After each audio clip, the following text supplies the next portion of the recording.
Hello, people of God. My name is Kevin Clark, and I am the owner of the God's Vision website, the person that's been sending you the weekly wisdoms over the years.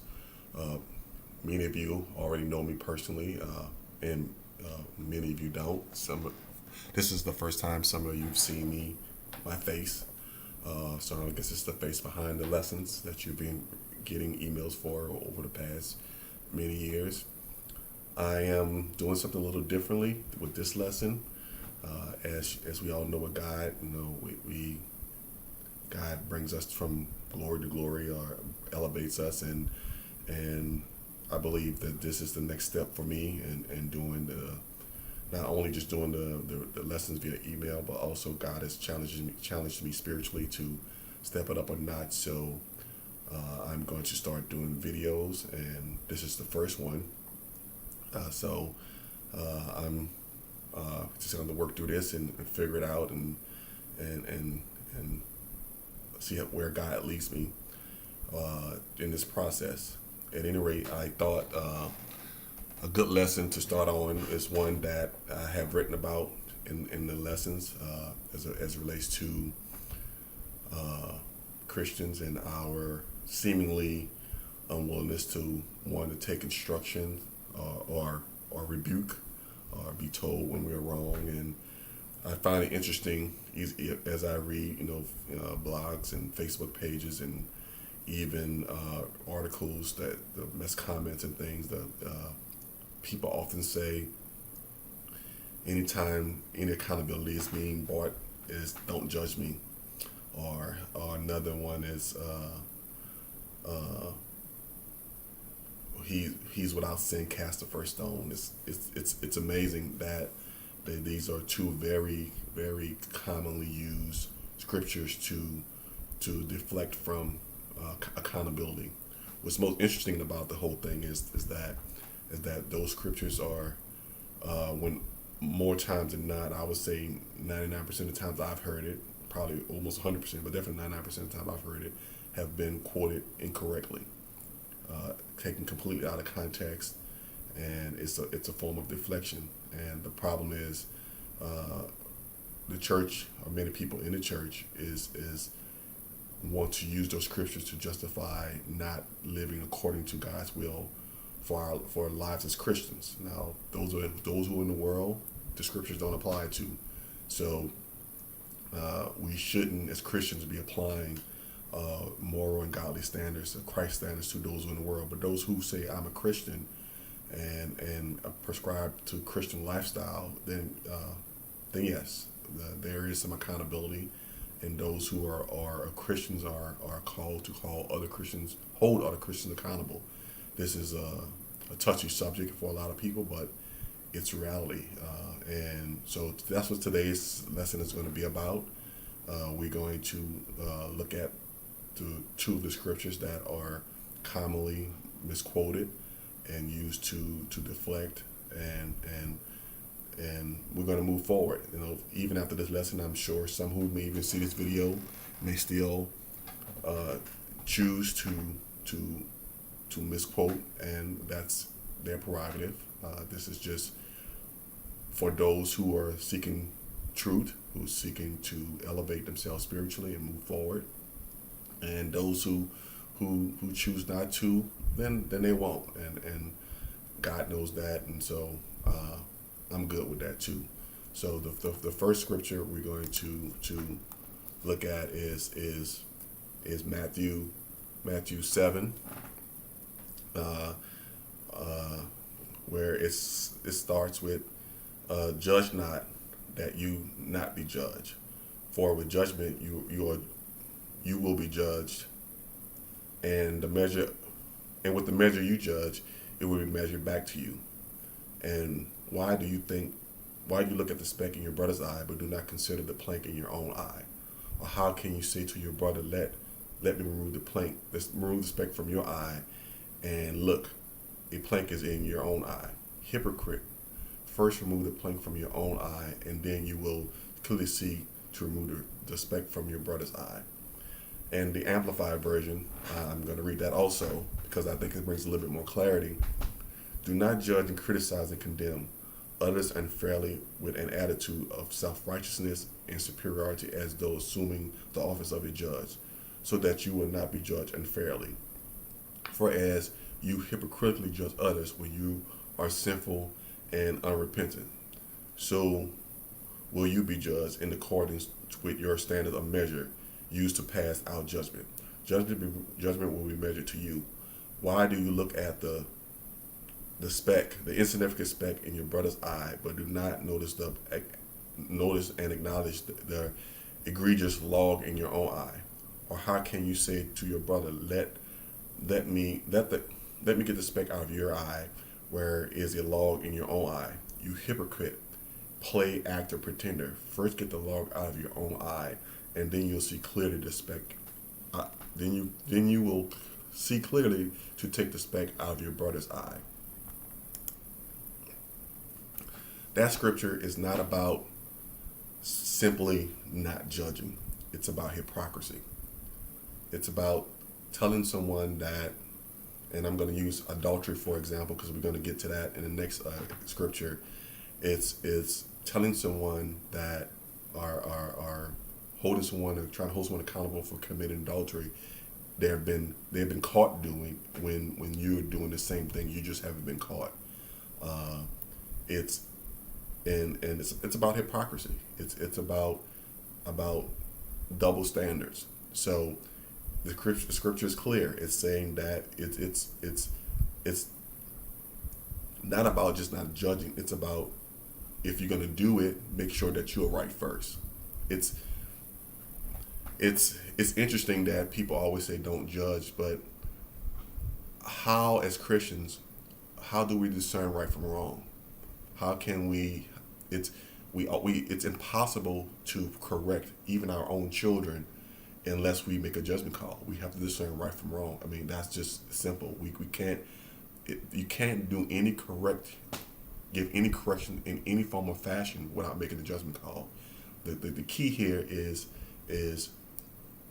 making sure you're right first. That's what the scripture is about. It's about hypocrisy. It's about telling people what they should not be doing from the altar or the pulpit or even on the street corner when we're doing the exact same thing or worse things. It's just that ours may be hidden, or we think that we feel justified in our actions that makes our situation different. So it's also considered, consider in a situation with adultery, and you telling someone that they shouldn't commit adultery, yet you're fornicating. That's hypocrisy. It's like, okay, what standard or what moral standard are you standing on to hold me about adultery when you are sleeping around and you're not married? So that's what that scripture is about. It's if we're gonna hold someone accountable, we should hold ourselves accountable first. Deal with our own issues, our own self first, because scripture clearly says if we get the plank on the log out of our own eye, then we can barely see the speck in our brother's eye. So just know when you use that scripture, just be sure that you're using it in a proper context, and I'm sure there are times when it is applicable. But if someone is dealing with truth with you, then deal with the truth, the ugly truth about yourself, and try to focus less on the source of the truth, but deal with the truth. The second scripture that's often quoted comes from John 8, and it's a little long, but I'm going to read it, and it's and this is King James version. But Jesus went to the Mount of Olives. Now early in the morning he came into the temple, and all the people came to him. He sat down and taught.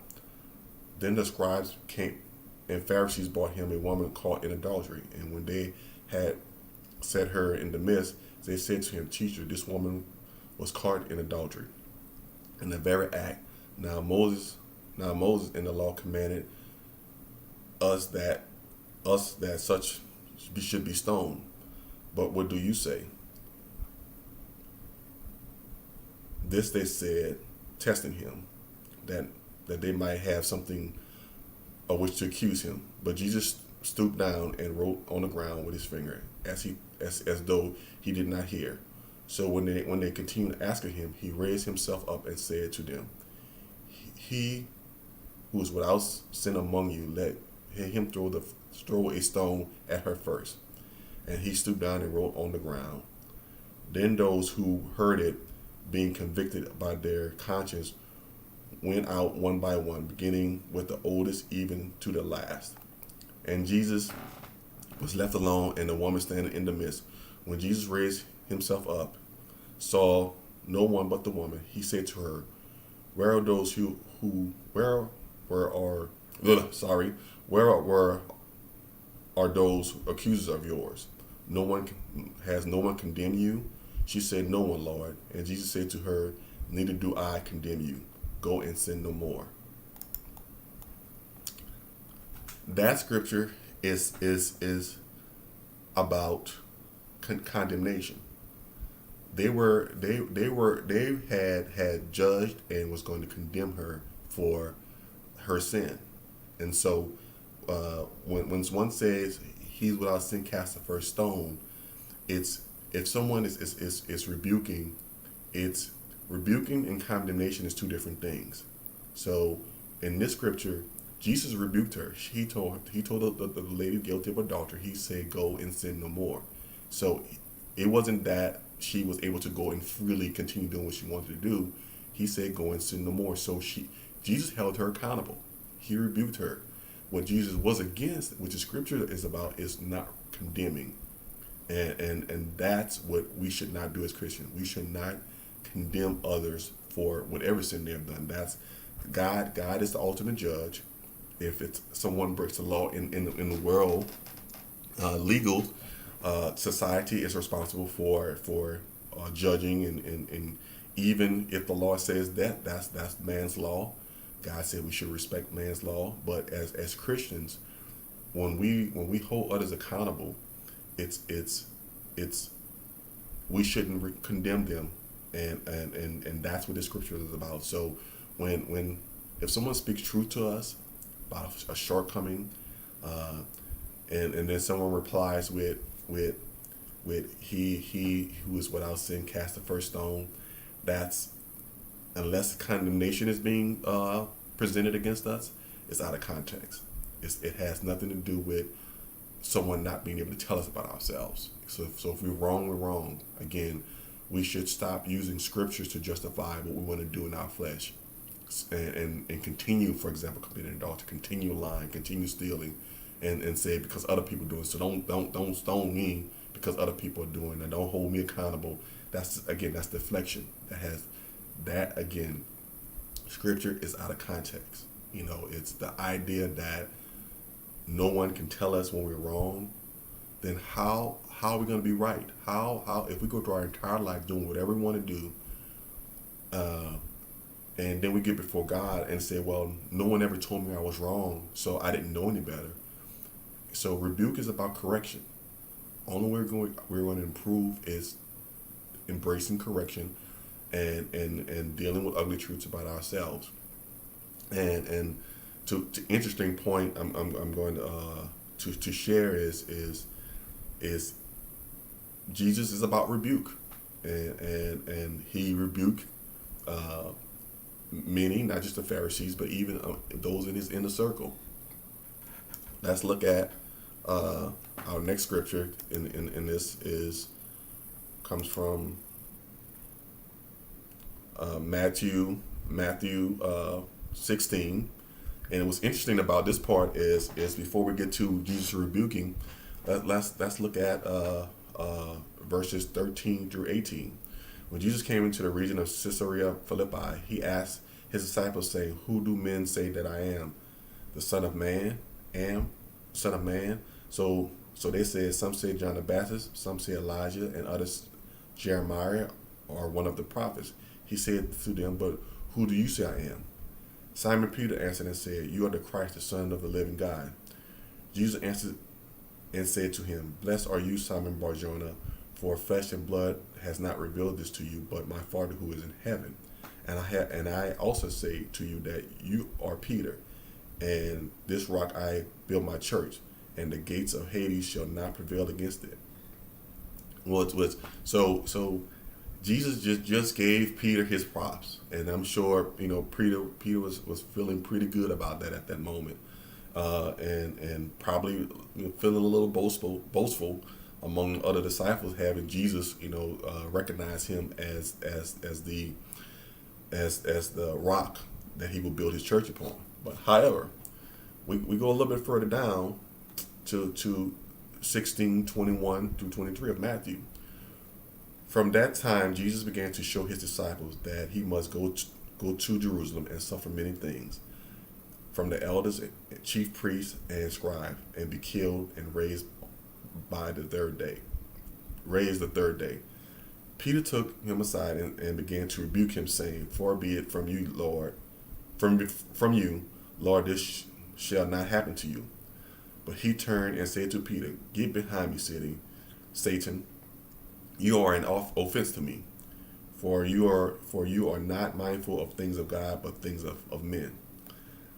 Jesus went from praising Peter, literally in the same scriptures, in the same chapter, in the same verses, to rebuking him.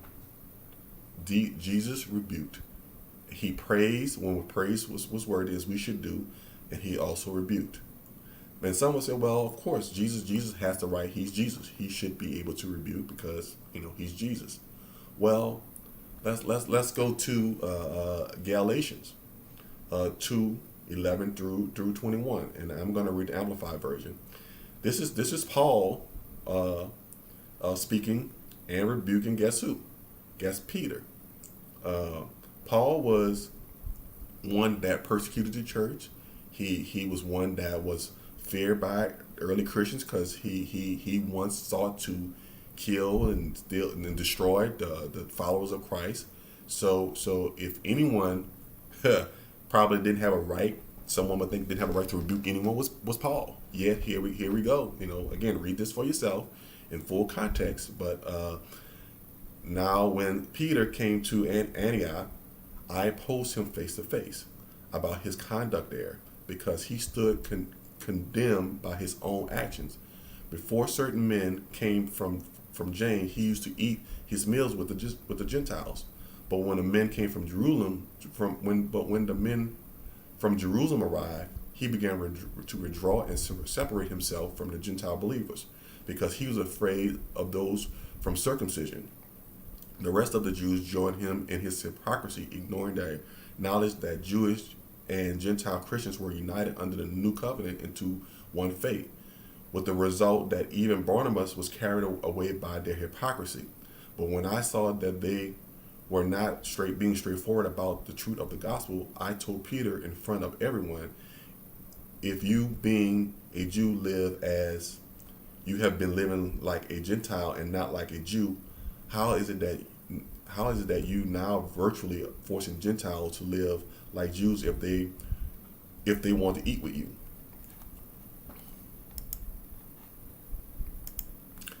Peter was playing religious games. He was succumbing to peer pressure and doing things that were counter to the new covenant, the Christ-like movement, and Paul rebuked him. Paul rebuked Peter, the rock with which God said the church will build upon. Peter is considered as the first bishop. He was as high in the Christian fellowship as you can get. Yet Paul rebuked him because why? He was wrong. So if Peter can be rebuked, why do we feel that we as Christians today, who are all fallible, who all fall short, can't be rebuked? And we try to invoke scriptures out of context to deflect from us being rebuked. Rebuke is good when it's dealing with truth and dealing with us and things where we fall short. We should not shy away from rebuke. We should embrace it because that's how we're going to grow, and that's how God used rebuke to elevate us to next levels of faith. We can't improve unless we know we're doing something wrong. And sometimes we can't see when we look in the mirror. It takes others to show us where we're falling short.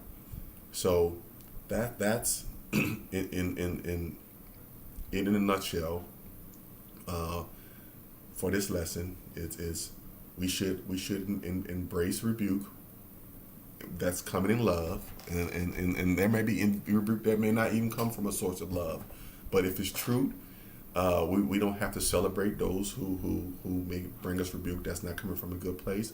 But if it's true, then it might be wise for us to even consider the rebuke coming from a bad place. If it's true, I mean, if we that's the key underlying thing. We're listening and hearing and accepting some ugly truth about ourselves, and not trying to use scripture to deflect from our shortcomings.